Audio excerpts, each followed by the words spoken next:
Ian, what was your take on the Apple thing? I don't think there was anything at all really for them to have an event for. Right. I mean, a lot of the talking points seem to be about this regulatory move that's been imposed on them to get rid of the Lightning port. Yeah. Which is a European. Yeah, which is the European Commission sort of wielding its muscle, showing. So then they just went fucking. Kind of showing that big government can score a few points over big tech from time to time. That they'd said they'd mandate the inclusion of a USB-C port in devices from, I can't remember what the date is.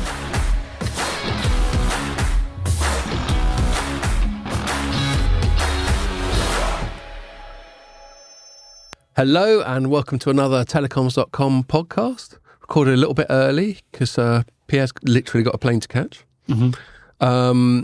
And I was on the beers extra early because I just had lunch. I got to give him a shout out with the Techcoms crew, Rami, Lisa and Ivani. I was worried I was going to screw Ivani's name up. Yeah, just now. I met him about 11:30. That's why I was a little bit late. You what? What pubs are open? We went to the Anchor and Hope. That's open, is it? 11:30? Wow. Yeah, well, they start serving food at midday. Do you have a Bloody Mary? No, a couple of Neckles. So yeah, if I suddenly have to interrupt the pod, you'll know the floodgates have opened because of that. But yeah, thanks a lot for that, ladies. That was really good fun getting to know you and good chatting. And it's really nice. It's sunny. We sat outside.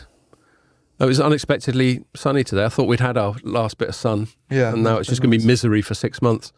But no, so that was good fun. And we were just saying how, there's not, back in the day, these sorts of things were much more commonplace, these PR lunches. Yeah. Or lunches, just full stop business lunches. Yeah. So so anyone who's listened to this who's holds some budget, chuck a bit more towards getting journalists pissed. I mean, it's not like we hide what our sort of bribery avenues are. All you got to do is get us pissed, and then we'll say that you're the best company in the world. Only joking. Obviously, would never. You're a journalist in the wrong generation, really. You should have been a journalist in the 70s when people used to go out to the pub and sit there for about 3 hours. There were a couple of colleagues I've had. Paul Miles, who's been on the pod a few years ago, and another guy who's never been on the pod but was a colleague, and then I think he went to like Ovum/Umdia or whatever, called David Bannister. But they both had war stories from proper Fleet Street stuff. Yeah. And just people go at lunchtime and get fucked up. Yeah. Every day, like on a Monday. And then come back and just tap out some copy. That's why the newspaper industry failed. I know. Talk about, can you imagine like one meeting where lads, just stay with me on this. How about you don't get mashed for 3 hours every lunchtime? Do you think that might help productivity? How many industries did the booze industries destroy?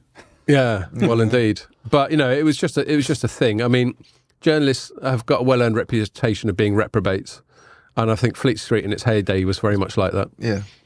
So we're keeping that tradition up, hopefully, a little bit. Yeah, a little bit. Yeah. And I heard stories about them all just getting stories off each other at the pub. Yeah. So they get a pub, and actually that would be where they get their stories as well. But it would be this sort of journalistic, incestuous sort of stew of rumour that they'd all go and drunkenly tap up in the afternoon. Great stuff. No wonder it all went wrong. Yeah, but you look at a lot of it now, like, you and I take a pride in trying to make our writing a little bit entertaining as well. And a lot of journalists, I'm not judging them, a lot of journalists are under such sort of time pressure to just whack out 5 stories a day or whatever. They haven't got time to think about the quality of their coffee or a bit of style or a bit of panache. No, you can't do that with 5 stories a day. Definitely not. So anyway, so that's that. But yeah, thanks again. Top lunch. Cheers. Let's do it again soon. I said I'd get you along next time. Yeah, sounds good. So anyway, so we're a bit time constrained, so I won't dick around for too long after that. Just one other thing I will say.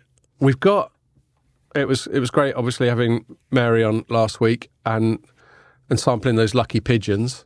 I think you might have taken care of the rest of that 8% one at the end, and that caught up with you later on a bit. Is that right? Yeah, it didn't feel so good the next day, actually. And we've got a couple. We've got 3 chilling because Pierre nicked one at the end of it, and he liked it, didn't you? So good. Yeah. So we got some chilling, but even like their weakest one's 6.5%. So the only bit of feedback I'll give you, Lucky Pigeon, and you're still getting your free marketing. Mary knows what she's doing. Talk about like free marketing that probably cost her $5. Well, they're probably free, but that's some pragmatic marketing there. And most people listen anyway. That can doesn't really belong in the queue, No. does it? It's like Open RAN, that jamming two things together. Oh, don't belong. very topical. The only bit of advice I'll give you, Lucky Pigeon, come up with a session ale. Come up with one that's about 4.5%, 5%. Oh, and my bit of advice is change the labels. Yeah, there's that as They well. all look too similar, so you have to read to know which one is what. Yeah, And if you're that's a drunk, good you're point. not going to read. At least colour code them. I mean, if you've got, Yeah, make like, we've got these ones here, and they're different beers, but I know they're not. They're both Wingspan. I'm talking shit. no, but the other ones at a glance looks the same. Yeah. Yeah. I think colour code them a bit, or just mix it up a little bit. But maybe that they've probably given it some thought. Maybe there's a reason. Maybe they want it that way. They want you to actually look at it, or maybe they want you to accidentally have an 8%. Exactly. Go mental. Oh, that felt different. God, these are great. Yeah. That's just a bit of feedback there from a complete dilettante who doesn't really know what he's talking about. But they taste lovely. Right. So what are we going to chat about this week? I think we had Apple's big annual iPhone launch event. And I think both me and Ian covered it, and we were both a bit like meh about the whole thing. I'll invite Pierre to... I think a lot of people were mad about it. I invite Pierre to contribute fully because he has plenty of positions on Apple. Both Ian and Pierre are quite Apple monogamous, aren't you? Yeah. I think you sort of have to be. Yeah, well, it's Once you go sort down of it's like in for a penny, in for a pound with Apple, isn't it? Whereas I'm not. Although I do have iPads. There's the only Apple device. I mean, I'm a complete hypocrite when it comes to Apple. I'm quite happy to admit. Right. Well, you slag them off, but still always buy their shit. He even bakes them. Yes. He famously baked his iPhone for Christmas dinner. This is why when I And asked had his family going, "Are these some new potatoes, Dad?" that's why A bit different. when I asked him, like, what did you want the new iPhone to do? And he said breakfast. That makes sense. There we go. He wants them to make food. So we're gonna chat about that, and there's some natural tangents and segues that come from that will go back into. We're going to revisit the main item from last week, which was the China fucking with America by launching phones that America's supposed to not let them launch by its sort of various trade embargoes and technology embargoes. And there's some other little bits and bobs that overlap with Apple, so that there's some natural segue there. And then we're going to have good old Open RAN again, because in the UK, we've got some kind of public funded incentive scheme to try and get people innovating around Open RAN. We covered it, but I didn't write it, but you did write it, Ian, so I'll probably defer to you largely on that. As my editing technique consists of, does the headline look all right? Yeah, fuck it, that'll do. So, so I won't... Andrew covered it for you though, didn't he? Did he? No, this one that we just published was our lead today, was written by Nick Wood. The Open RAN one?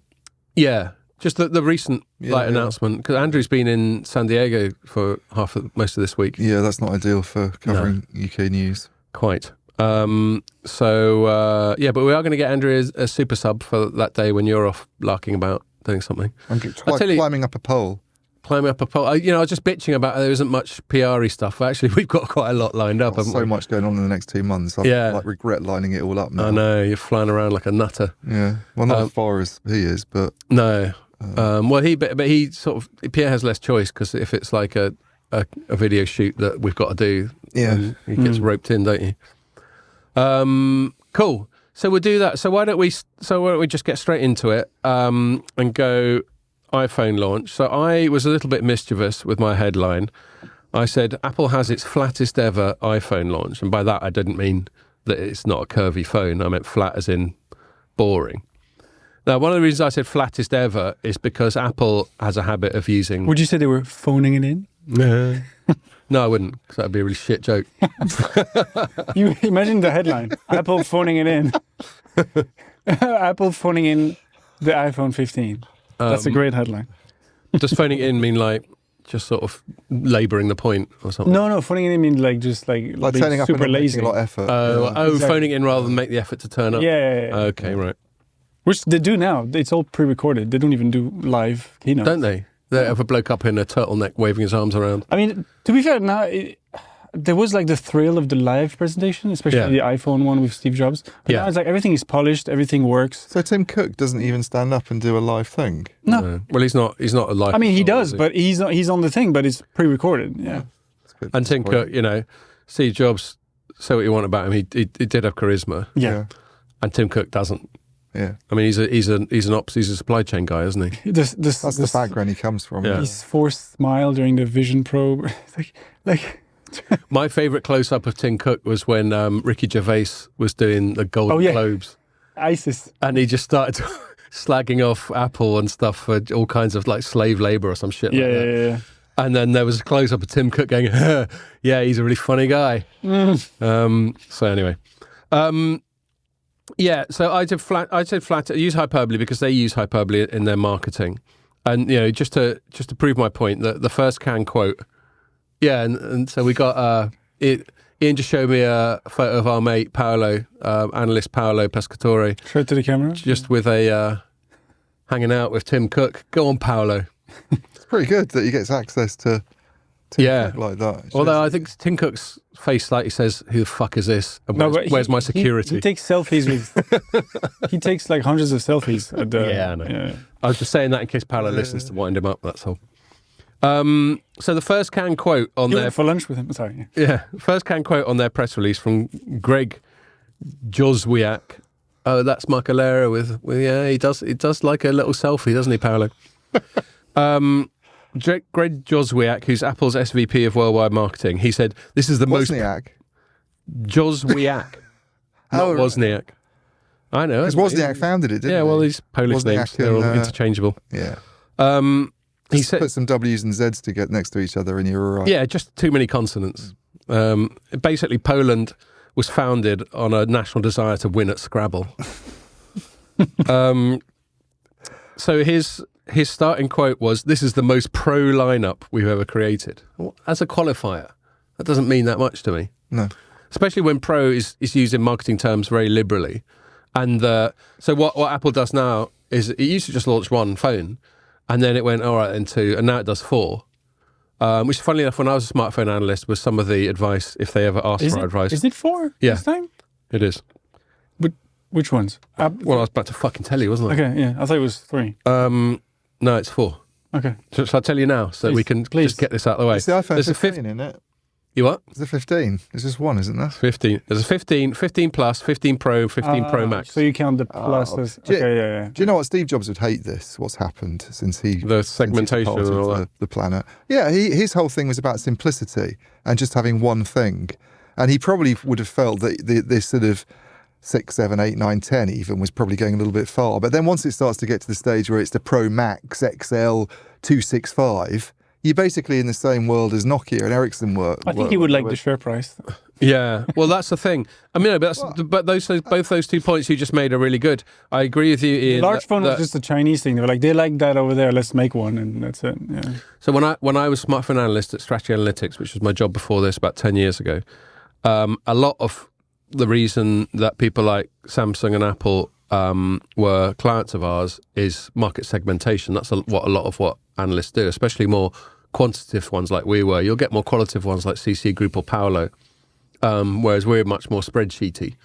And they want these little segmentations because it's all about market segments. So if you've only got one iPhone, it costs $1,000, then the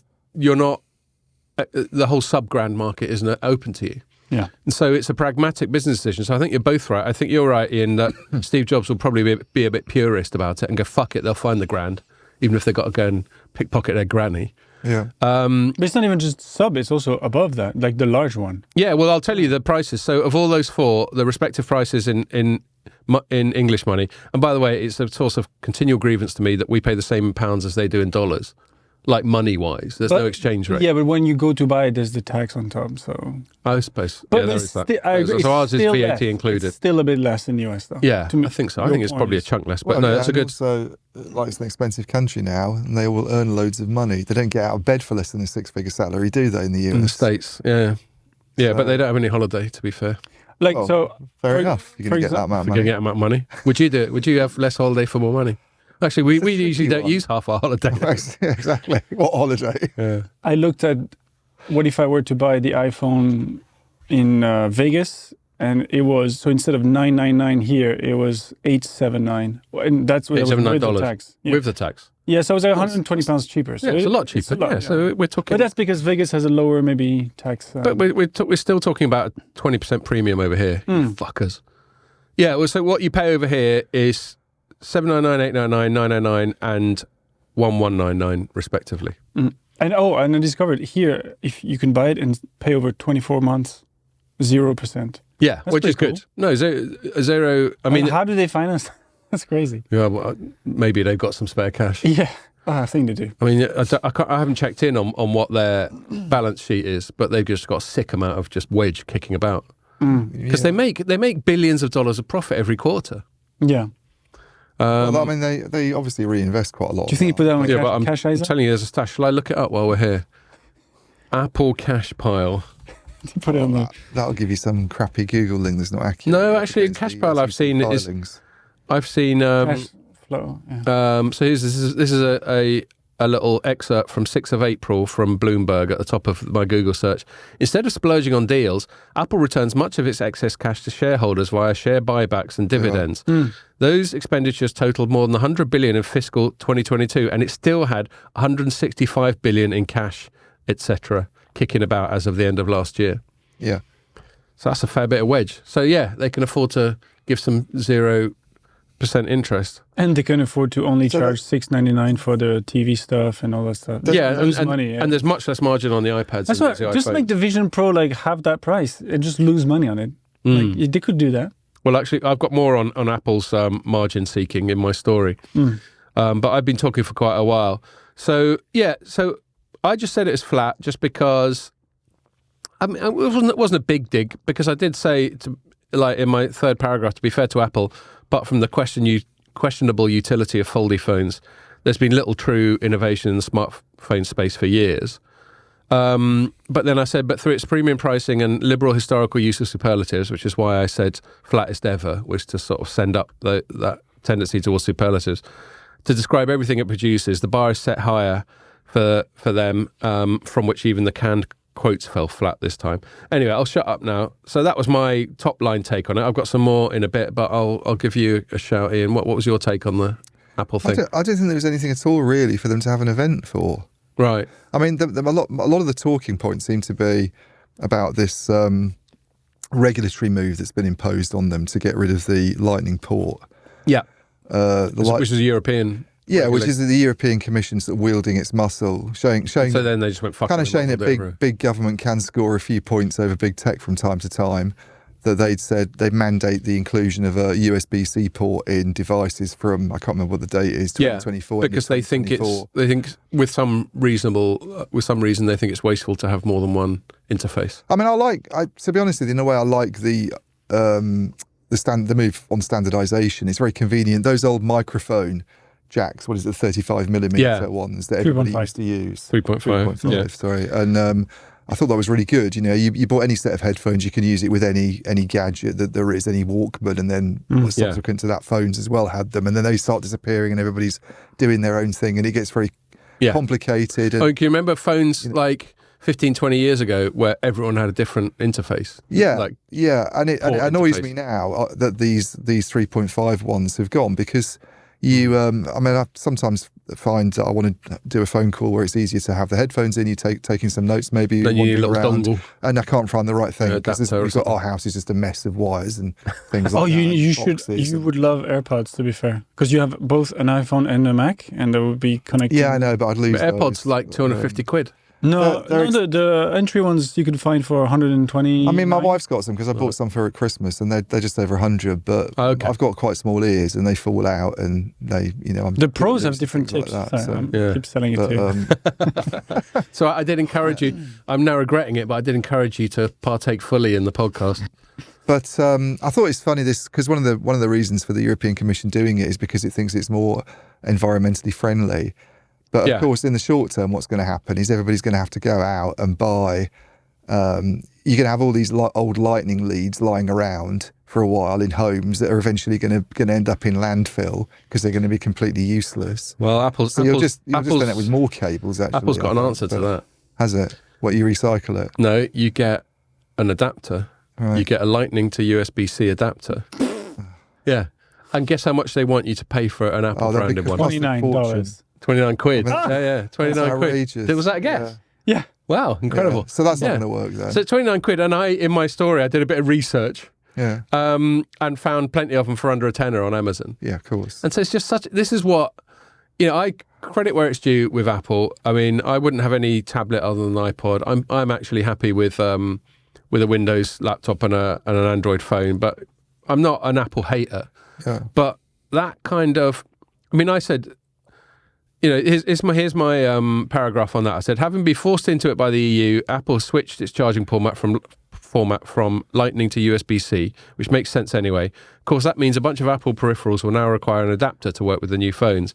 A company less margin-obsessed might have chucked one into the box as a gesture of goodwill, but instead Apple expects you to shell out 29 quid on a branded one. That's what. Why would you buy? You could buy 3 just cables for that price. Why would you buy an adapter? There's lots of things you could do. My point is, it's just such a tight-ass gesture. They've shifted port. They know that a lot of people are going to have Apple peripherals that are now going to require adapter to go into the new phones if they buy them. I'm sure it's a small segment of the Apple buying public that's going to have a new phone and an old peripheral, but there are some. And you just think, as a gesture of goodwill, just lob it in. But why would you buy an adapter? Why wouldn't you buy a cable? A new cable? Yeah, just... Oh, so you could use that adapter. Well, let's say you've got a peripheral that's got a lightning port on the end of it. I don't know. I don't know what peripheral it might be. Away, aren't they? Yeah. And I personally have... It's not very environmentally friendly. What about your iPods? How do you charge them? I don't have an iPod anymore. No, sorry, not iPods. The earbuds, AirPods. Oh yeah, it is Lightning. Yeah. Yeah. So there we are. So just try and think these things through before you throw your fucking objections at me. What are you going to do with your AirPods? Why can't I just? I have my Lightning cable for my AirPods, and that's it. End of story. I already it came with a cable. I'll just keep that cable. Right, and then you go straight into a plug. You don't need to. Yeah, you don't need to whack it into the phone. You can obviously use your legacy stuff. It's not like anybody's... I take back my I'm remonstration. just like, who's going to buy this adapter? I don't get it. Good point, but it's still a piss take, the price. That doesn't make the price any less of a piss take. That's all the thing is, as you upgrade, as people upgrade phones and they upgrade their AirPods, your AirPods port will not be one of those anymore, presumably. Yeah. It'll be a USB-C thing as well. And then you end up in a situation where... I don't know about you, we lose leads quite a lot for some reason in our house and end up having to... Or they just end up in someone's bag or whatever. So that's already a lot of waste. And then all these ones that you've reinvested in eventually will just become obsolete and they'll have to be chucked. So... And there's a huge amount. There's a lot of Apple equipment out there. So there's a lot of these Lightning leads around. So I just find it slightly funny that the European Commission, it's like more... Well, in the long run, it might be more... Yeah, but immediately it's going to create a huge amount of waste. And... So, but anyway, I just thought it was funny that this discussion about Lightning, that seemed to be one of the main talking points that came out of the announcement. Yeah, if that's one of the main talking points. There's not really a lot that's going on. And actually, their big announcement really this year was the Vision Pro thing earlier in the year when they talked about that. Now, the VR thing. I think the jury's out on whether that's really the kind of game-changing thing that people would like to see it as, who are in the sort of Apple camp. I think we have to...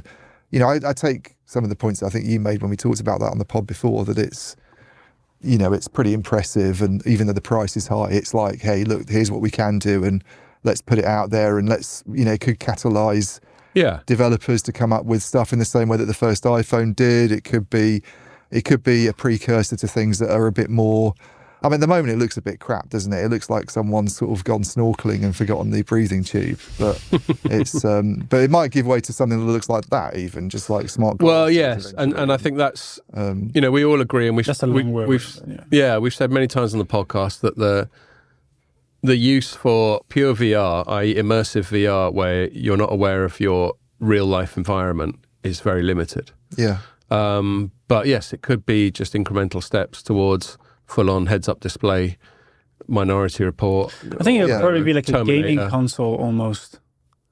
Yeah. It'll be the PS5, Xbox, and then the Vision Pro if you want. You know what I mean? Like people will use that at home on their couch with like a wheel if they want to do a driving game, or a gun if they want to do a shooting game, and that's it. It's not going to be like I'm on the streets with my... Personally.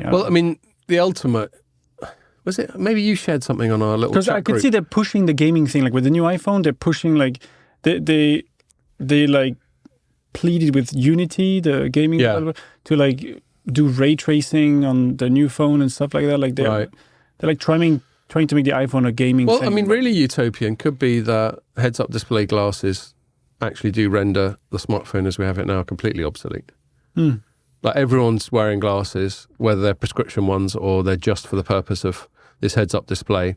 Or both. And the voice interface is so good that you never have it just suddenly piping up when you don't want it to, like we still have now.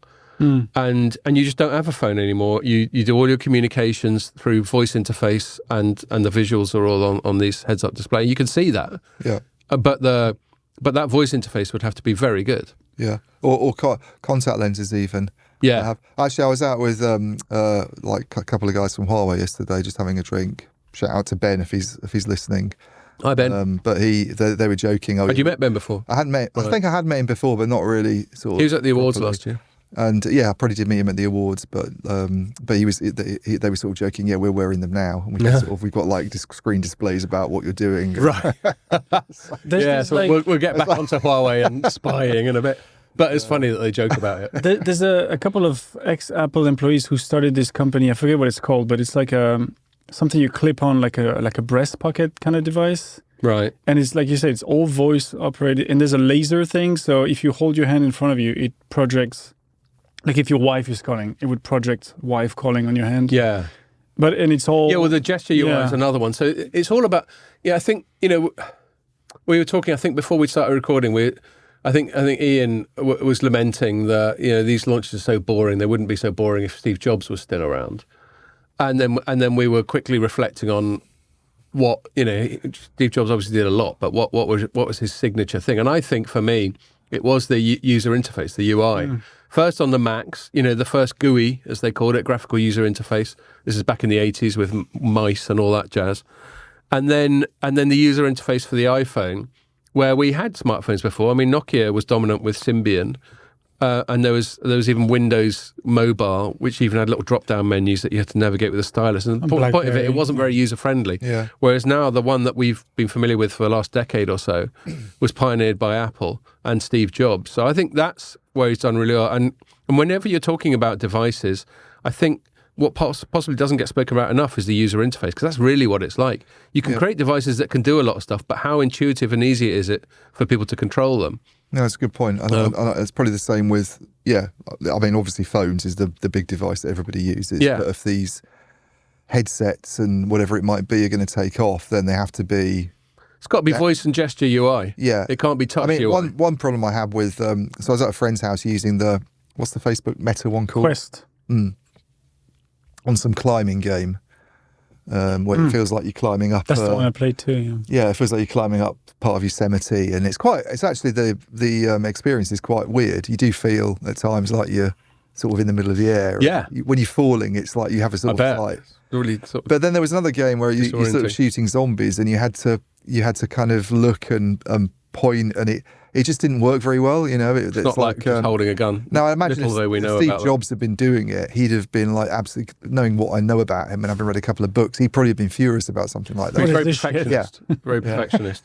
Yeah. Yeah. Go back and do it again. And then he'd just be shouting at all his employees and telling them what fucking losers. The Bill Burr bit. He's like, I want to do everything with my fingers on the tiny rectangle. Get on it. Yeah. And he was right. Yeah, and then months later, he takes all the credit on stage. Yeah. And there's all these other people going, "Yeah, you did a fucking hard yards." I know there was a kind of sustainability angle as well. Yeah, well, I was going to touch on that. They made it more repairable. The back can be replaced if it cracks. Well, but there's also a more sort of lofty. So they've got a pledge to make all their products, quote, carbon neutral, close quotes, by 2030, whatever the fuck that means. Because we don't know how much of this gets massaged by things like carbon offset credits or whatever. Spend 10 billion on solar panels. Just chuck some money at someone who claims to be planting trees or whatever. I don't know what they do. I had a look at their environmental... Just spend 10 billion on solar panels and that's it. Right. I had a look at their ESG report. Uh-huh. I mean, I think the thing about them being carbon neutral was, because I thought, what does that mean exactly? But the thing that they announced, which is this watch, I think, isn't it? That is carbon neutral already. And then what they mean by it is that all the stuff in it is recycled, basically. All the componentry in it's recycled. But if you look at what Apple produces in terms of emissions and things like that, and all those stats, which I tend to look at with operators quite a lot. Especially if they start virtue signalling. So have a look at it. So last year, minus if you take out offsets, they do show offsets and take them out, and the offsets is actually quite small anyway. But minus offsets, it was 23.2 million metric tons of carbon dioxide emissions, up from 22.6 million the year before. So it's going up. In the wrong direction, lads. Annual consumption of natural gas is up 13% in the last 5 years. Electricity use has risen 56% over the same period. Right. Do you know how many iPhones they've sold Now, since electricity, of course, 2007? can come from renewables, but your energy use is going up ridiculously, basically. Yeah, and it's certainly not all coming from wind farms and solar panels. Yeah. Do you know how many iPhones they've sold since 2007? Go on. If you had a guess. Oh my God. I could probably, God, I'm thinking back to my previous job, I could probably have quite a good guess. It's going to be tens of billions. No. Tens of billions? I think There's 7 billion people in the world. No, I thought you meant aggregate over all that time. Are you talking about on an annual basis? No, over all that time. Since when? Yeah, sorry? I thought they were selling like tens to hundreds of millions a year. How many smartphones get sold a year? You know this because you... Again, I'm struggling with it. It's been so long. But I It's thought 16 Apple... years of selling. Yeah, well, I thought Apple was selling tens to hundreds of millions of units a year. So 100 million times 16. That's why I said over... Have you got the figure? Yeah, it says 2.38 billion. Yeah. Yeah, so I wasn't miles off. Yeah, I said tens. Well, you said tens, Right, as in so like 40. I was like, what? I was an order of magnitude off. But yeah, I was right to say it's in the billions. I mean, So that's- you can that's make all all of that wonderful. without, I mean, of course they're going to pollute. That's insane. Like, I'm surprised they're not the most polluting company in the world, actually. Well, I mean, and in fairness, I think the figures that I cited do include their, what do you call it, scope 3, which is Oh, basically don't get me the started supply on all that. chain. So things that you don't directly produce at the company, Just but so you have to. dystopian. Like the lithium and... Well, it might. I mean, scope 3 is strictly speaking, scope 3 is supposed to include like the whole supply chain and downstream. So people like using your products essentially as well, and they don't have any control over that. So they have limited control over that. But it's very hard to, if you're factoring in customers like operators do. How do you go to a customer? What are you going to say? Reduce your carbon usage, otherwise we're cutting you off. Yeah. It's You're ready it's a from hard Lucky thing Pigeon, lads. Is Yes. this the 8% one? I would, No, I haven't got the 8% one. I'm not trying to stitch. I would go for the I've 6. got you the weakest one, 6.5. I mean, I don't know how cold it'll be. It's cold on the bottom, but you move it around a little bit. shake it about. Whereas we're on the 6.8, Ian. Yeah, really? rock hard. What? I'm on 6.5. Okay. I mean, once you've gone to 6.5, you might as well go 6.8. You know what I mean? I don't know. That 0.3% might push me over the edge. Yeah, because you've got to go out later, haven't you? I've got to drink loads tonight. I don't know I'm going to cope. I'm getting a bit worried about my drinking, actually. I do need to do something about it. Well, your wife's been worried about it for years. It's just got really I was bad laughing so much at last week's when you went, just a flutter of... Yeah, that was funny. What was I going to say? Yeah, so on that environment stuff, so I had I tend to be a bit sneery about ESG on the whole. I mean, I did say, I said, rightly so as well, I I said think. there does seem to be a fair bit of recycling going on, which is good. Fair enough. You can recycle. I mean, they were especially doing things like recycling cobalt and this stuff, which there was like, did you ever see that Rogan podcast? Yeah, it's bad. There's this guy just talking about the Congo. shitty conditions in the Congo where they're mining and the little kids and everyone's getting diseases and shit. So yes, if you can recycle rare earth metals, and there's also a geopolitical element to recycling rare earth metals because a lot of them come from China. Yeah. And aren't they already saying, the Chinese, that's one of the things they've actually done, isn't it? To sort of restrict access to rare earth metals, or say they will do. And there's another thing that directly affects Well, apparently Apple the that we US can- discovered an enormous deposit of lithium in the US. Right. What, just Also, they're a couple saying. of weeks ago? Yeah. For real? Turns out we discovered a really good source of loads of other shit China's got. Yeah, we just don't... We found a really good source of noodles. I just don't want to make it there. Yeah, we can do dim sum as well. Yeah, exactly. No, we don't need you for that either. So here's a quote from Lisa Jackson, Apple's VP of Environment Policy and Social Initiatives. At Apple, we have a long-standing and proven commitment to leading the fight against climate change. They're leading it. They're dragging us behind them. Our focus on renewable energy and low-carbon design has already driven industry-leading, again, this is the hyperbole. That, I hate the industry leading thing. Yeah, I know. Industry-leading emissions reductions. And we're not slowing down. She's only getting started, mate. we've achieved an important milestone in making the world's most popular watch carbon neutral, and we'll keep innovating, blah, blah, blah, blah. So, I mean, fair enough. Look, I don't want to be too sneery. If they're recycling a lot and carbon neutral isn't just an offset sleight of hand, they've really done some clever stuff and made some difficult choices, then they totally deserve the credit. The biggest thing that gets me going, and I've said it loads of times on the pod before, is when they go on about it. I mean, what happened to virtue is its own reward. Yeah. When they try and get marketing capital out of doing something that's supposedly virtuous, then it just sort of It's not virtuous anymore, sullies is it for me. Yeah. Anyway, and my concluding paragraph on it, and we should move on unless either of you two have got anything last to say before we do. But this is the last thing I'll say on it. So my concluding paragraph, back to the flattest ever launch, is I said, when the most noteworthy elements of a major product launch are a forced change in charging port and some ESG positioning, it's unlikely to get pulses racing.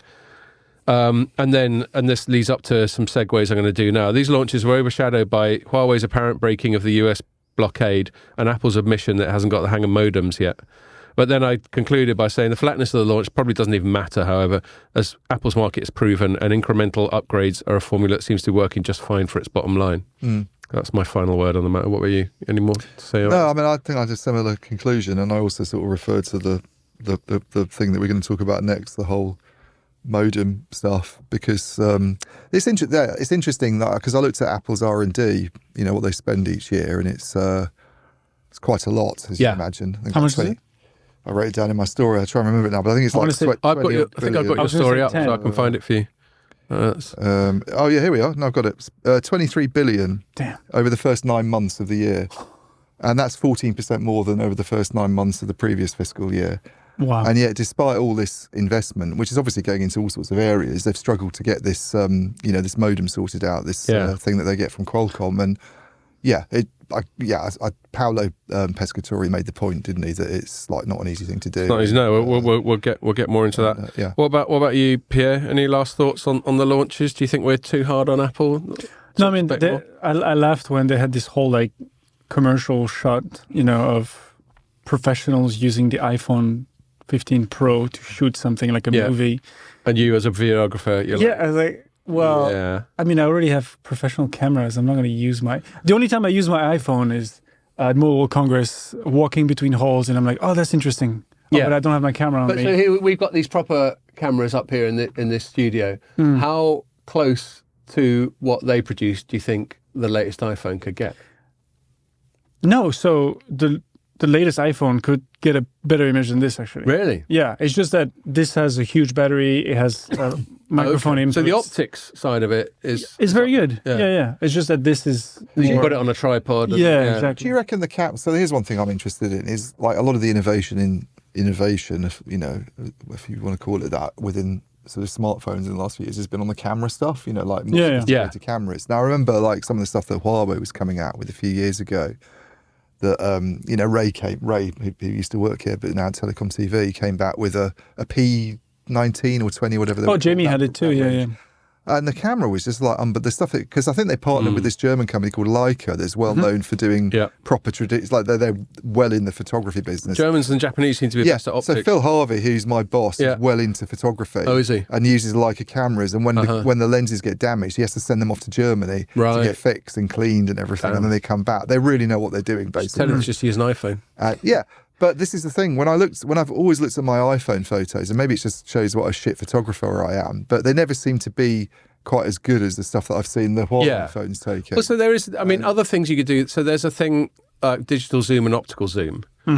And digital zooms are fudge. There's no way to substitute optical zoom, which actually involves two lenses. So this has a huge, apart. It has a huge optical zoom. Because it's a much larger unit. Exactly. And you can't, there's certain just physical facts about that. And they've added it to the Max one, the Pro Max, but it's still, Still a tiny bit of distance. I'm just disappointed with the Apple, like for all of, I've never had the Pro. I've always ended up with the one I've got at the moment. This is a 14, so it's a pretty up-to-date phone, but it's the vanilla 14, so it's just these two. But even so, you'd still think nowadays the camera's going to be really, really good. And it's not bad. I'm not saying it's bad, but if I zoom in and take a photo, it never looks very good. Well, that's what I'm talking about. So I remember you can only really do that with optical zoom. I remember Jamie sitting at an event and he went like this and took a photo of someone.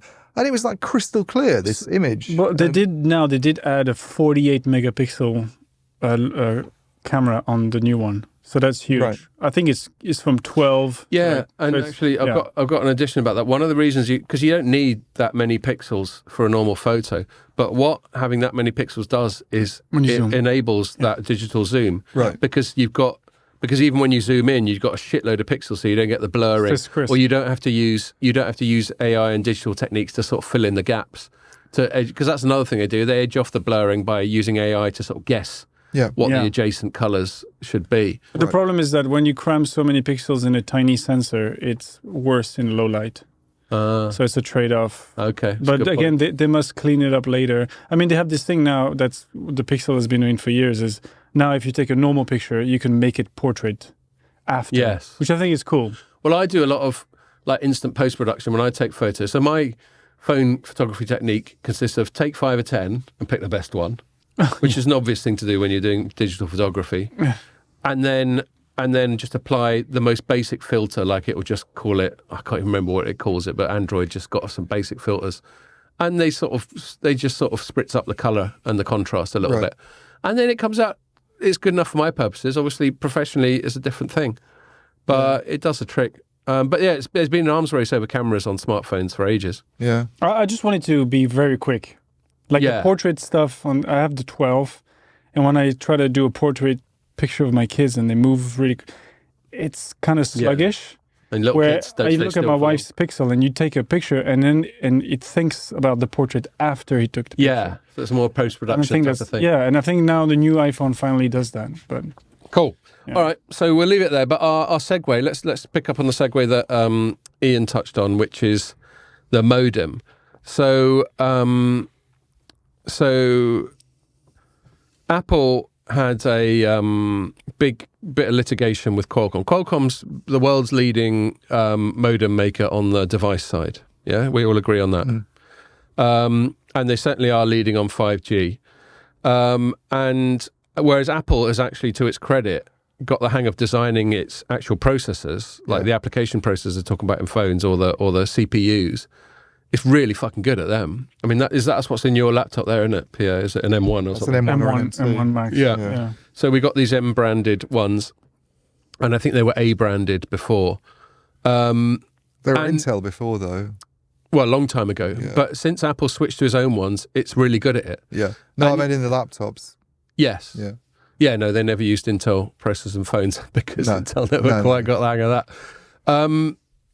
But that's doable, partly because of ARM, which just IPO'd this week. And I think, what's the word they use? Bounce, or there's a word they use when the share price suddenly spikes up after an IPO.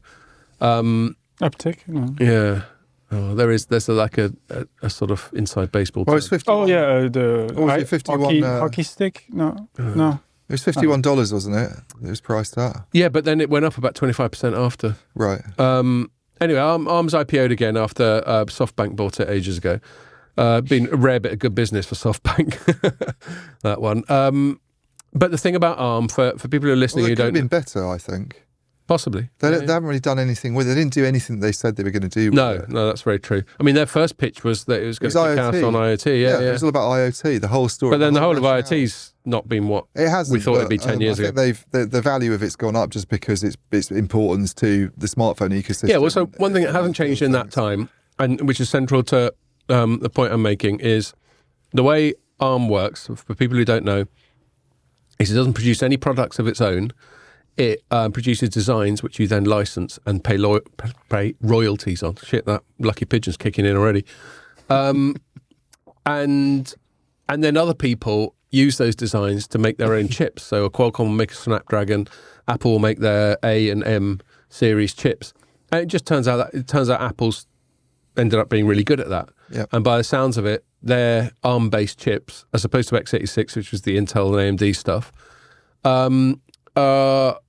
are really competitive, if not market leading. Oh yeah, nothing like the leap from Intel to was enormous. Yeah, I just don't know if there's other ARM-based chips that are as good, but I know Apple's right up there. They have this like Eastern European guy who leads it. He's on the keynote. Yeah, well, they bought this small company for a small amount of money called PA Semi about 10 plus years ago, and they just built from the ground up on that. It's a bit like Android. Android was a tiny little startup when Google bought it.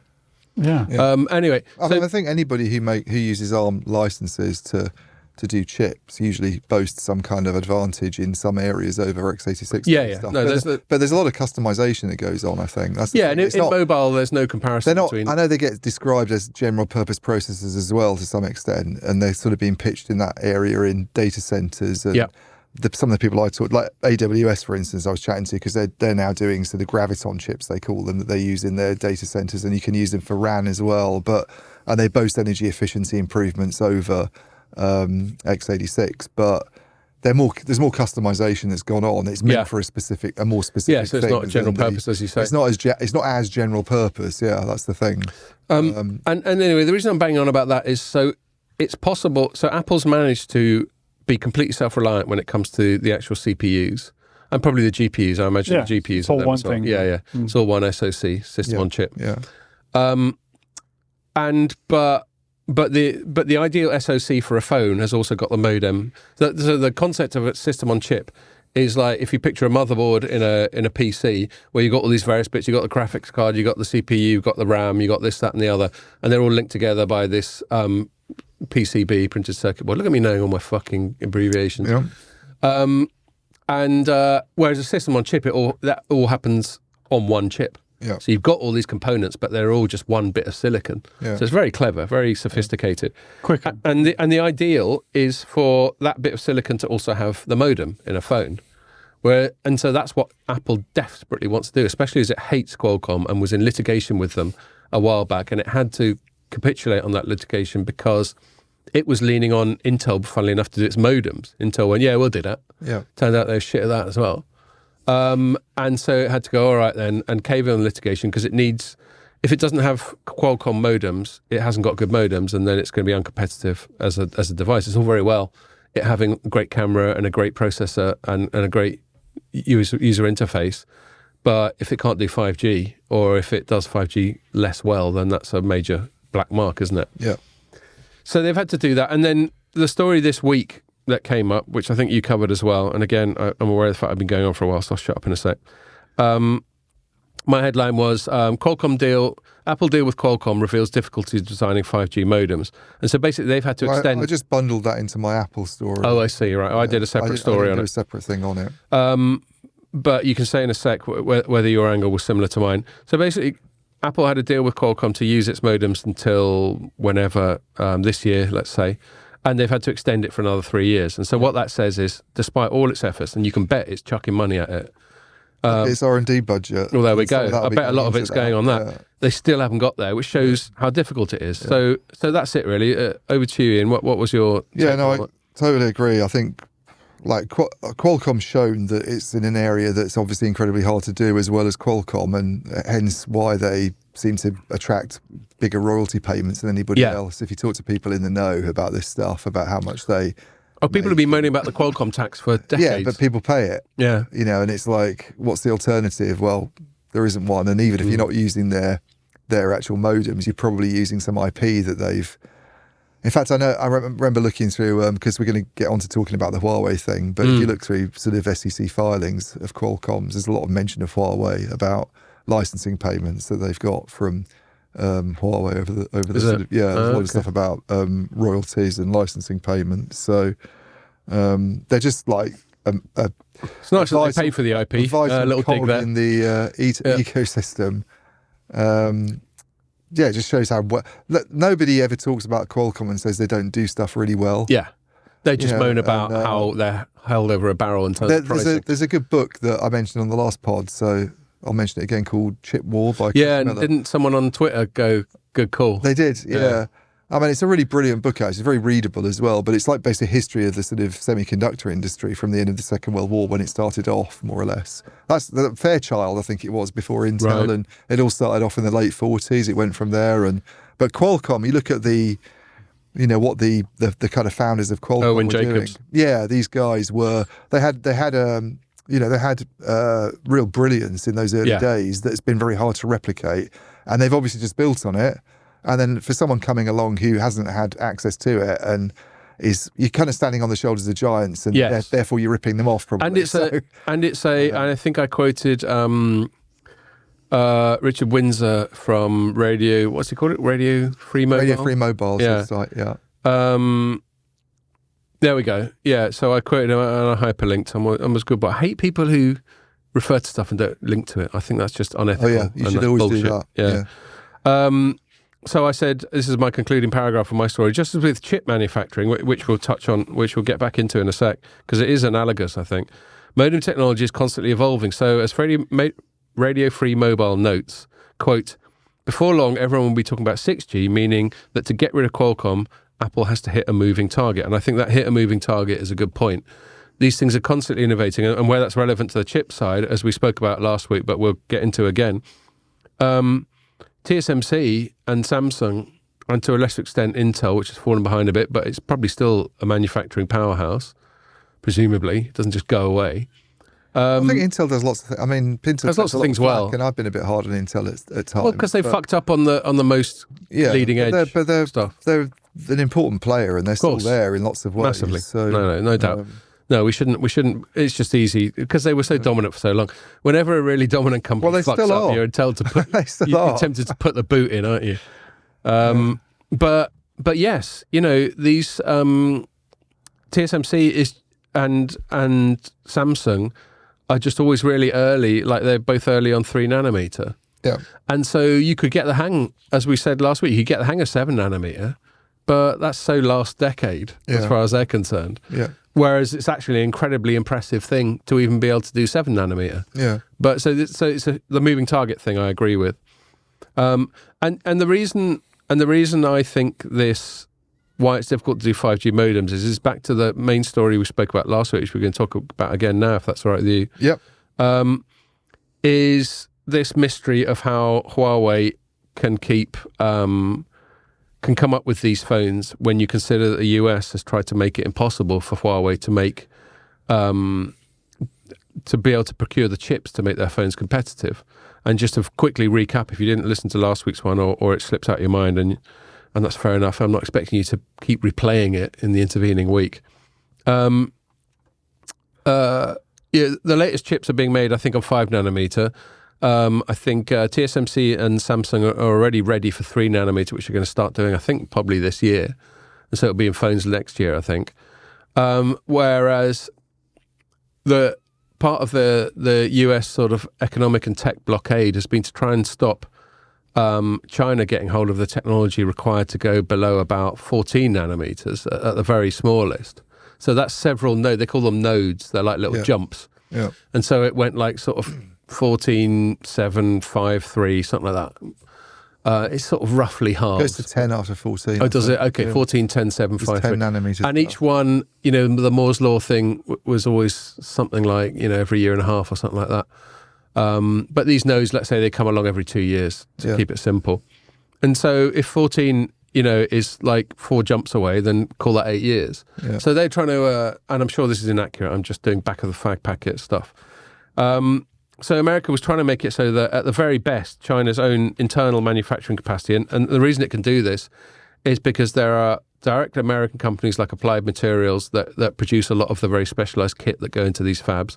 And then it also uses its broader political and economic clout to put pressure on, for example, Holland to stop ASML from providing extreme ultraviolet lithography kit, which is what you need to get down into these really advanced levels. So they were supposed to not be capable, and yet these phones have come out. And there was another one, and by far our most read story this week was, let me just get through on that.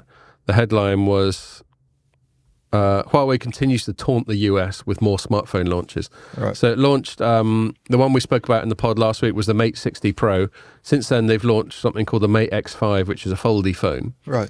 And I personally, I don't know if you Pretty much the same, but it's foldy. Yeah. I mean, I think foldy phones are a fucking waste of time, but Yeah, 100%. Yeah. Okay. We're all in agreement on that one. Yeah.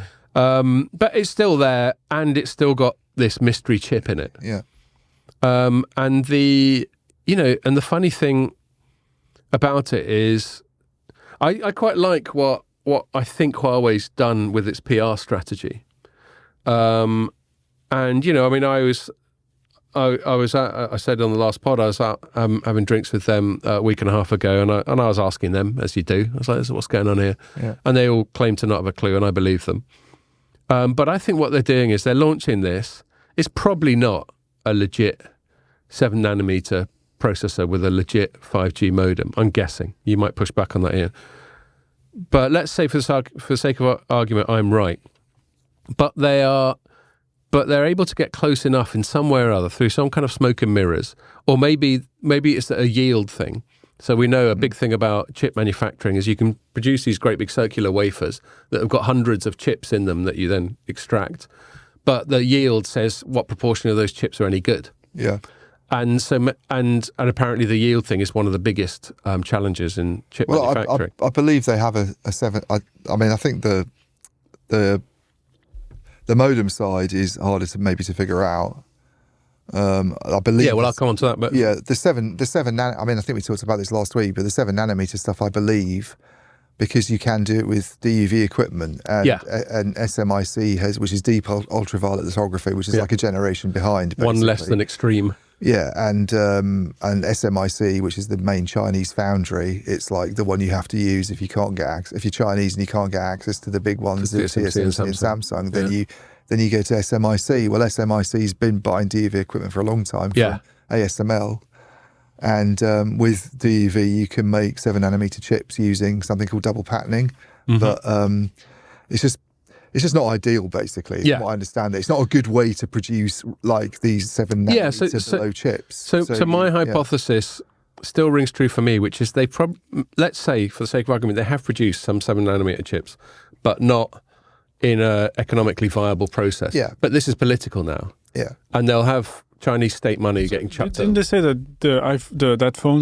is only going to be available like in limited quantity? That but they've been completely opaque about the specs, the quantities, the sales, everything. There's very little data, and I think that's deliberate because they're coming out with these disingenuous things and going, it's sold out.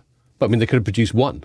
It's saying it's sold out. It needs to be qualified by the amount of sales, doesn't it? Well, they're not very. I mean, one observation I have of them on the PR side is, and I fed this back when I met people. Yeah. I mean, I can't say a lot of the stuff those guys said because it was off the record, but I can probably say what I said because it's just my thoughts. Well, that's fine, things. I mean, your words are yours. What do you think? I mean, they want my words. And one of my observations is they went through a phase a few years ago when all the, and we're going to, this could be a segue onto the final section, but when all the UK sanctions were coming in and they were coming under pressure and the US was trying to cut them off from these technologies, sort of 2020 time, they were very, very good, I thought then, at outreach to the press. I remember being on various calls with some of their main UK people, and all you got to do is skin up some duck for me, and I'm eating out your hand, literally. And they even had sort of earnings calls where the journalists were invited on, which I haven't been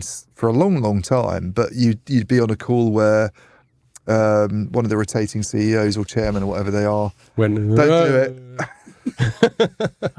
was there sort of taking questions from the media and all this, and they were willing to try and answer some of the questions about how they're going to deal with this problem. They can't get access to chips and they've been cut off from this stuff. And for the last year and a half, maybe a bit more, they've been really secretive. They have. Now I kind of get that in a way, but it reinforces the perception of them as a slightly sort of mysterious, under the control of Chinese authorities company, doesn't it? It does. If you're trying to make out that you do things on Western terms, then be transparent.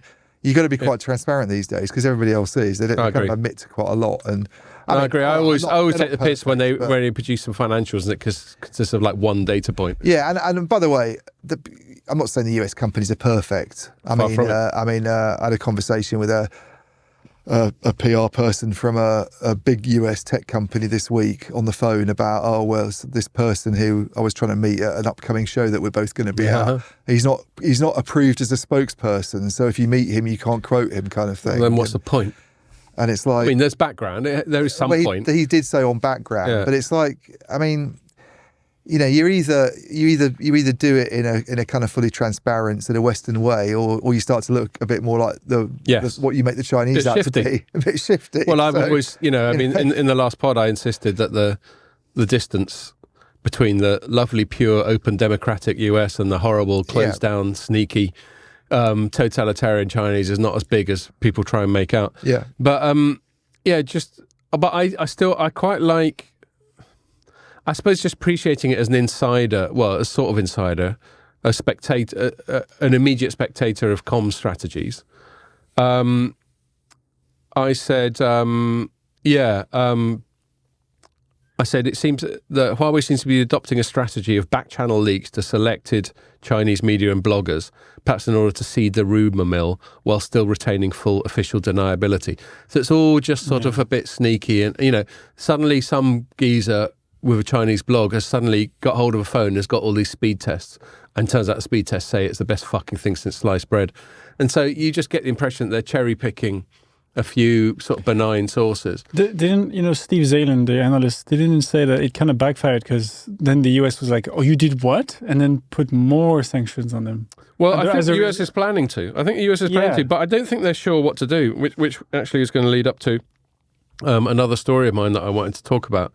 Didn't you say that, Ian, that they wanted to forbid all technology coming? Well, I know. I mean, it's been ramping up under Biden for a long time, and I think if this had been happening under Trump, there'd been much more commotion about it from certain elements of the press, because I think he's kind of got away with things that Trump probably wouldn't have done. China, right? Trump would have been perceived to be much more aggressive, and he's almost trying to start a war with China, and he's aggravating them, and he's encouraging them to invade Taiwan. Whereas Biden, it's more sort of presented as by the kind of Biden-liking press, like the New York Times, for instance, as this is a reasonable approach to, to dealing with it. But it's been. Is he even in charge of anything? One thing they've done. I know one thing. In charge of his own faculties. I know one thing that's helped that ASML's done recently, or that the Dutch government has done in regard to ASML. It's a bit like sort of bolting the stable door after the horse has bolted. Is stop them selling DUV equipment now. Some DUV equipment to SMIC, but apparently SMIC's got it's spent a lot of money on. They've got a stash. Equipment. Well, that one thing I shared, because I mean, on the last pod, I speculated that until recently Huawei might have been using some Qualcomm chips. Yeah. And you pushed back because you figured they'd be using their own chips. But then I shared a little thing during the week, didn't I? Yeah. Where I looked at a spec sheet and this was something, I think a P something or other that was launched. AI engine, it said. But no, but the whole chip was a Snapdragon chip. That's the point. Right. The point of what I shared with you is to show that their chip wasn't a Kirin chip; it was a Snapdragon chip. Right. When did it come out? Reference. Yeah, and this was a launch as recently as I think March or April this year. Right. So they were probably stockpiled Snapdragons. My point is that Huawei has not been self-reliant on Kirin for a while. Yeah. Anyway, I mean, I know. This Qualcomm thing in phones might be an issue. I concede that, but I know on the chip side, I think one thing that the West tends to underestimate maybe is how good Huawei is at actually designing its own chips. Well, they've been able to license stuff off ARM the same as everyone else. Yeah, so they're not like they're not even like Nokia, right? Nokia basically does some IP for its chips, but its main chip suppliers are people like Broadcom and Intel and Marvell. Ericsson's a little bit more. It has an in-house unit called Ericsson Silicon that does its sort of layer one, the baseband, the hardcore baseband processing stuff. Mm-hmm. They make that themselves, and then you've got Huawei doing pretty much most of its own, like that high silicon unit that they've got, which is their equivalent of Ericsson Silicon, does. No, it's definitely totally good. And by the way, they're regarded as industry leading edge. You talk to Neil McCrea, you talk to anybody who was in the market before all the Huawei bans happened, who's the best 5G company in the world in terms of 5G network equipment. They all said Huawei. Yeah, no. So that's an interesting one. So we were arguing a toss about this just before we started recording. And that's you might be right in terms of the. I mean, I'm not saying there's a complete. No, but I'm moving on to the modem bit because we were talking, and I think I covered it in which story was it? It's one of these anyway. So I was reminded writing a story that Huawei's actually announced a 5G modem back in 2019. And Balong it's called. Balong 5000. Well, I mean, I was under the impression that they've for quite a while in some of their advanced phones before the sanctions started going on were using chips that application processors and everything that they were claiming were pretty much in-house, designed by HiSilicon, obviously not manufactured internally. It would have been TSMC doing it at the time, but the point of the Apple story with respect to them having to renew their license with Qualcomm is, I get from that designing modems is an order of magnitude even tougher than designing CPUs, applications processors. I'm sure it is, but the thing about Apple is that Apple's not been in the connectivity game for very long. Yeah, no, fair point. That's a really good point. And the other thing that you and I were arguing toss about before we started is, does the fact that Huawei's really good at the 5G side of things from the base station side necessarily translate? I would have thought there'd have to be some kind of overlap, because what is the modem's the connectivity bit, isn't it? Really? So yeah, I honestly don't know at which end, whether the technology is very different at either end, at the terminal end and at the base station end. I mean, I don't know either, but I'd speculate that there has to be some kind of, certainly for a company that's involved in both of them, and is a core connectivity player, and is seen to be pretty involved in 5G IP and all this, and I would have thought it would benefit it. I would have thought it's a much easier thing for them to do than it is for Apple, which isn't really a connectivity company at all. And they launched this they launched this Ballong in early 2019, and I'd forgotten I'd written it, but I wrote a story in April 2019 headlined "Could Huawei be Apple's 5G savior?" because Huawei had sort of cheekily gone, Apple, if you're struggling with your 5G modem, we can help you out, son. Yeah. Presumably in the knowledge they wouldn't do it, because America was already being aggressive towards Huawei then. But that was the Ballong 5000. My point about that, and then I'm going to move it on because we've only got 20 minutes left and we want to cover that final segment. My point about the Ballong 5000 is, this Huawei geezer stood up, held it in his hand, did the full press release thing. But it's gone pretty quiet in the intervening 4 years. I haven't heard much about it, which makes me think that it was a bit of a paper launch. It was a bit of a soft launch. They're like, we can do it, but they haven't got the hang of doing it in an economically viable or scalable way. Yeah. Otherwise, but maybe they have. I don't know. But this is my speculation. Well, I suppose the thing is, it was 2019, wasn't it? And a few months later, all of a sudden the shit hit the fan for them, and they don't really have much opportunity to do it. That's true. It probably certainly hasn't helped.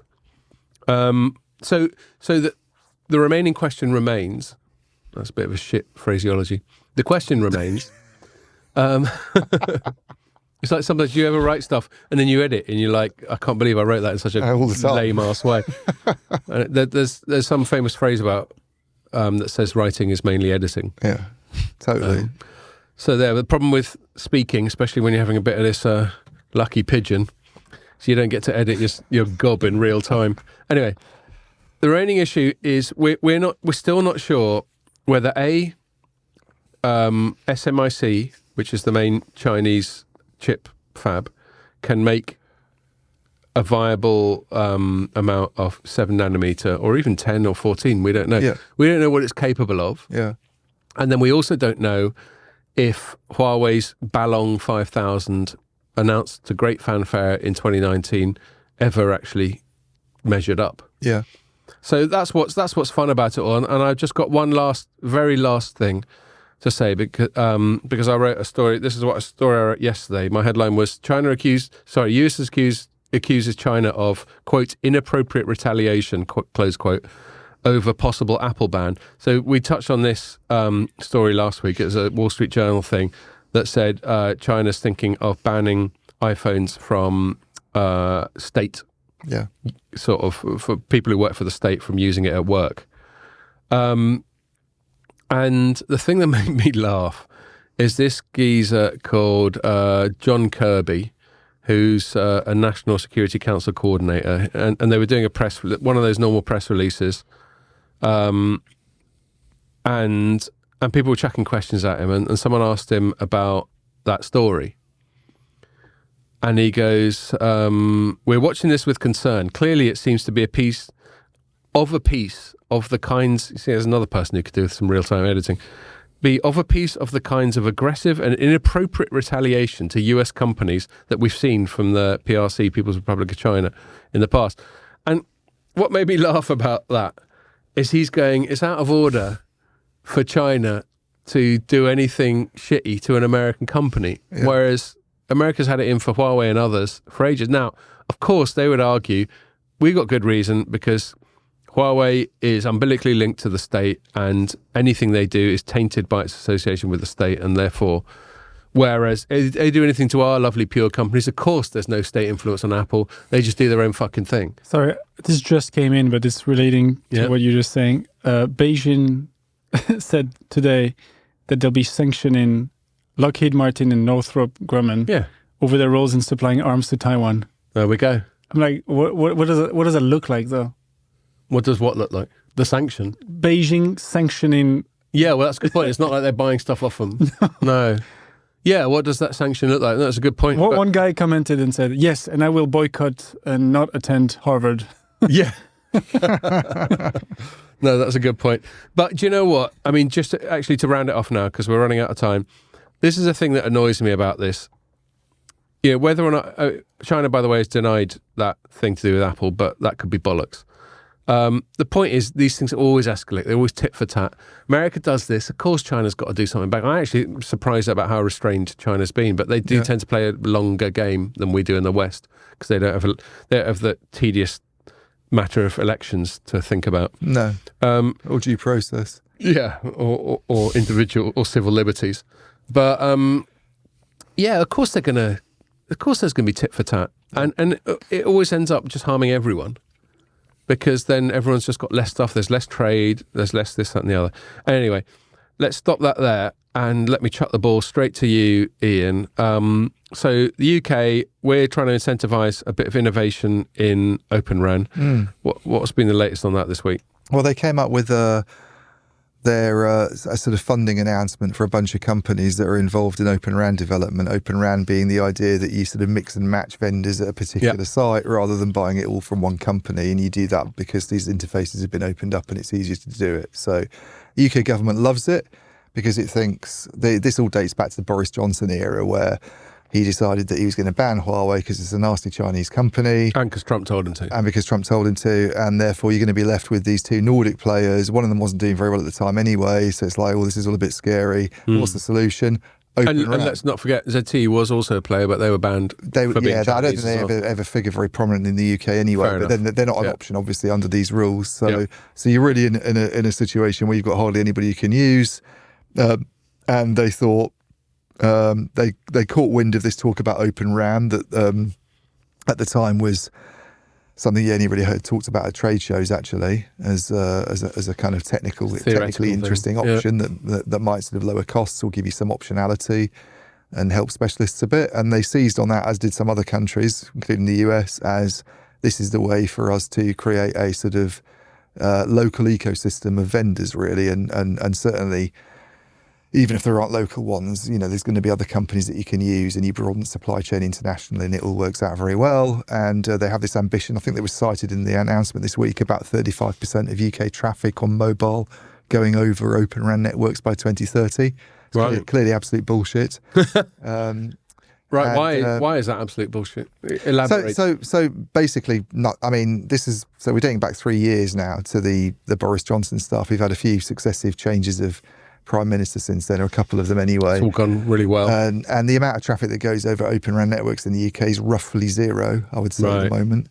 0%. And then we just had, a couple of weeks ago, Vodafone's starting to get serious. So Vodafone, I would say, my take on the Vodafone thing is that they've actually retreated from their initial ambitions on Open RAN.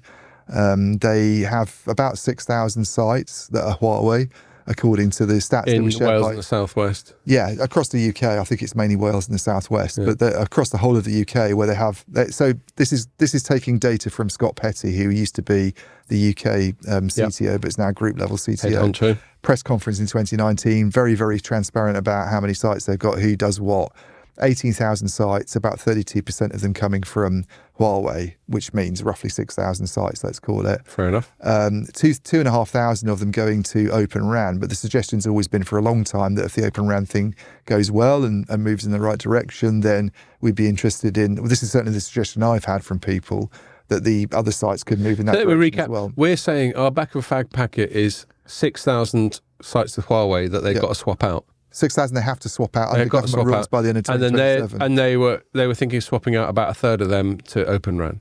So it's 2,500 exactly. Okay, They're being so swapped that's to Open about RAN. 2/5. But the hint from Vodafone was always why not do the lot? Why not do the lot? Yeah, if it works out very well. What we reported on a light reading a couple of weeks ago was that it looks like the rest of the Huawei estate's actually gone to Ericsson. Right. The other 3,500. That's hardly a vote in favour of Open RAN. So what that means is 14% of Vodafone's network will be Open RAN. If all goes to plan, by the way, by the end of 2027, the start of 2028. None of the other operators, by the way, is at all serious about Open RAN. BT dismisses it, has repeatedly dismissed it in the short term. They've laughed in its face. Thinks it might be an option for the late 2020s, but that's getting pretty close to 2030. Virgin Media O2 is doing some stuff on a trial basis with Mavenir and talked about some commercial rollout. But let's be honest, it's probably about dipping 3 its toe in the water. Yeah, and 3 has again sort of. I think the quote from the CEO at 3 was that Open RAN's Mr. 5G boat was the one that he came out with a couple of years ago. And now everything to do with 3 is on hold. Well, exactly. Their merger with Vodafone throws it all up in the air anyway. But the point is, this is macro stuff, right? 35% of traffic going over Open RAN is big level. That's a lot. What we're looking at with the government announcement this week. Yes, we haven't got to that. So tell us what that was as well. R&D spending, Ericsson, Nokia added up last year, what they spend in research and development, about 9.1 billion. Just throwing a few figures out here. Mm-hmm. What the UK government spends each year altogether on everything is more than £1 trillion, according to its own numbers, £1 trillion. Chucking about 100 billion at the moment at a railway line that goes from north to south. Yeah. 88 million pounds. 0.1%. 88 million pounds for Open RAN research and development. That was the big announcement. That was the big announcement. So basically, Rishi Sunak's reached into his back pocket and found a few old coppers.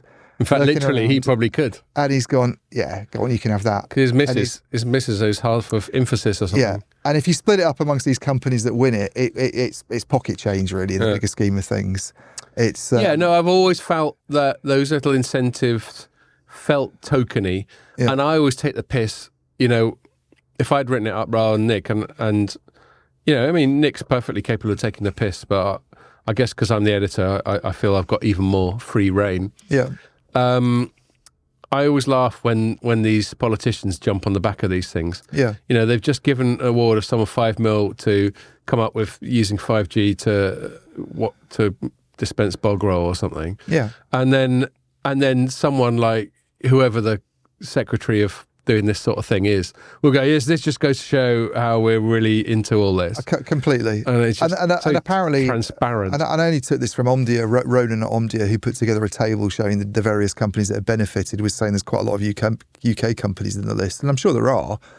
But 88 million is not going to... None of these companies is a viable substitute for Ericsson. Move the needle, as the Americans would say. None of it's a viable substitute or is ever going to get... We're even doubting at the moment, by the way, that companies like Mavenir and Rakuten Symphony are viable substitutes for Ericsson and Nokia. The ones the UK can put forwards, which you wouldn't have even heard of, really, are not viable substitutes for Ericsson and Nokia. They might play at a lower level in some campus deployments. They might have some... Yeah, I always think the biggest player... That is where it could go in the future, I know, but it's at the moment it looks pretty pathetic. There are two really big players in the Open RAN space in terms of like brand and size of company, which is Samsung and Intel. Yeah. But as we've spoken about loads of times on the pod, and you're especially strong on, that doesn't necessarily get the job done, because if everyone's chips are on Intel, then that's a technological pinch in the hourglass, isn't it? Yeah. Or a choke point or whatever analogy. Well, I think it's even worse than that, because we're at a situation now where the whole premise of Open RAN was that you open up the interfaces, and therefore people that were only focused on one area in the past that never really had a shot, because you have to have an end-to-end portfolio if the interfaces aren't open, couldn't compete because they didn't have the rest of the products there. Whereas if you open them up, then you give an opportunity for specialists to come along. Yeah. But the problem is, if specialising was so good, why is no one specialising anymore? Mavenir started out doing software. They've moved into hardware, systems integration. So Virgin Media too, with its deal with Mavenir. But it's a natural business inclination to diversify, because you want new markets, and there's always pressure to increase revenues and all that. But they're not making any revenues anyway. Yeah, well, they're not making... But the thinking, if it if it hasn't been executed well, that's another matter. But the strategy might still have been in that direction. But these, I mean, I hate to say it, but I'm sorry, these piddly little companies whose premise was that we're focused on one thing and can then put all of our R&D resources into that area. Yeah. If they start diversifying before they've even got to the stage of selling any software, then their USP is being a specialist. What they're trying to do is compete then against Ericsson and Nokia on the same terms by spreading R&D investments across all these areas. Hear you loud and clear. I mean, the Moody's note that I reported on a couple of weeks ago to do with Mavenir, where they got downgraded, one of the reasons I wanted to write about that was because there's some really interesting details in it. Like Moody's presumably put some thought into it. Yeah, they're spending more than half their sales on R&D at the moment, up from 21% in 2019. Wow. That's a company that makes $500 million in revenues. So from 21% to 50%. That's what Moody's said. That's not what I said. That's what Moody's said, which they said was putting huge pressure on free cash flow. Well, you're comparing them to someone like Ericsson and Nokia, which make, $25 billion a year in sales and have these vast R&D budgets, 9.1 billion and together. And brute R&D spend can be, it goes all the way back to what we're talking about with things like Qualcomm and TSMC. Yeah. If their brute R&D spend, even discounting their natural head start at being really good at this shit to start with. Yeah. If their brute R&D spend is far in excess of yours every year, it's a fucking tough gig, isn't it? So I think we now have this phenomenon because they've diversified, as you were saying. Why they're going to do that eventually, but they've done it early on. Actually, some bigger companies have done it as well. So Samsung, I think, already had a fairly full product set, and they've actually, I think, been the main beneficiary of this push for. Well, they've obviously got plenty of R&D. But they didn't. But we didn't need Open RAN to make use of Samsung, frankly. Yeah. And if you look at the other two big ones, NEC and Fujitsu, who were very much associated with the radio unit side of things, I think 2 or 3 years ago, they've also sort of moved more heavily into software. But you now get this phenomenon of single vendor Open RAN. So what you do is, and this is kind of what Vodafone's doing with its 2,500 site deployment, they're buying radio units and software, which are the two critical elements, the baseband stuff and the radio units, all from Samsung. But the whole premise originally was that you get those two critical elements potentially from different people. They're getting them all from Samsung. Yeah. So you can do that in a traditional world. Now, they might say, well, yeah, but because it's Open RAN compatible, we've got an option in the future to take one out and put somebody else in. But are you really going to do that? So I mean, one of the problems I think with Open RAN is this is the reason my parents buy all their stuff in one go from Utility Warehouse, this company called Utility Warehouse that bundles together broadband and gas bills and various other things. And they probably went, it's just as companies job do, done. If you add it all up, we'll discount what you'd spend if you bought each one of these. And it's also the job done thing. I don't think about it. Yeah, you don't think about it and you pay less. Yeah. What did Neil McRae, who we mentioned a lot on this pod and has been on it a few times, now at Juniper, formerly at BT, say about adding vendors, increasing the mix of vendors? You end up spending more money. If makes it more expensive. Samsung would say to Vodafone, if you take our software and our radio units together, we'll give you a much better deal than if you just buy our radio units. We're going to have to wrap up in a sec. I was smirking because you were chuckling. Yeah, I was chuckling actually at you. Not you, not what you were saying, your story. No, your story, because I hadn't read your... So Ian's coverage of this Open RAN thing was fairly unflinching. UK's Open RAN plan is a joke. But one thing, if people listen to this pod, if they don't often read, like reading it, and especially Ian's stuff, Ian, I don't know if you've always done this, but you tend to start on quite a satirical shoot from the hip opening paragraph, and then you'll get into the weeds and get quite techie. But your opening paragraph, anyway, the thing I was laughing at is Ian's opening line in that story was 2 leadership changes since the blonde buffoon assumed power, and then even hyperlinks to Boris Johnson on Wikipedia. Yeah, I just think that's funny. Which one you refer to? Yeah, exactly. Well, hence the hyperlink. But I think the way I structure mine is slightly differently. I mean, I don't think I'm any less satirical and irreverent than you, but it's just the structure's a bit different. I tend to open flat and then build up to the dig, whereas you just sort of lead with your chin, which is certainly no less valid, and it made me laugh while we're talking. But anyway, listen. Unless you've got anything else to say, better wrap up because Pierre's got a plane to catch. Yeah. So, but that was funny. So, yeah, Read Ian's stuff. It's good. It's quality. It's not only informative, he also takes the piss, and you can't say fairer than that, can you? So, yeah, we'll leave it at that. Thanks a lot for listening. Oh, are we... Next week, are we skipping one, is it? No. It's a week after. Yeah. Who have we got on next week, then? Oh, that's going to be the post. One? So me and Ian are going off to an event called Digital Transformation. I'll be there for one day. We're going to be hanging out with John Strand, who'll get this, because every time he listens to the podcast, he always gives us a bit of critique on WhatsApp, doesn't he? Yeah. So we'll be hanging out with John Strand, and we'll hang out with CC Group and various other cool people there. And then we're going to chat about it after. And I'm hoping, I'll say it now because she's booked in. There's someone I haven't spoken to for years, but she's really cool. She's called Jennifer Kyriakis, I think. And she works for a company called Matrix, which is a smaller BSS second episode vendor. for her. She's been on before. Yeah. I've never been on with her before. Mm-hmm. Maybe you haven't been on with her. Anyway, she's really good. She's really good. I have interviewed her before, but I haven't spoken to her for ages. So she's hopefully going to be our guest next week after we've been swanning around in Copenhagen trying to avoid over-endowed naked young men jumping into. I'm going to be there for rivers. I'm going to be there for 4 hours, and I hope I see. Yeah, Paul Pierre. I mean, he's only got to come in because I'm doing a couple of videos myself. Evening. I'm doing a couple of videos, and he's literally flying in and flying out the same day, aren't you? Yeah. God yeah, damn. that's rubbish.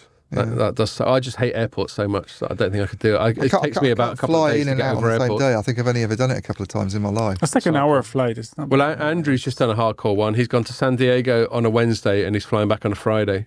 And that's an 11-hour flight. Brutal. I did that with Hong Kong once. 8-hour time zone. Yeah. I can beat Andy. Yeah, I think I did a similar one. I went in, did a Huawei conference, came back the next day. Fucking hardcore, isn't it? No. Like, what jet lag are you talking about? Haven't had. Well, you haven't got time. Yeah. Jet lag. You're just confused.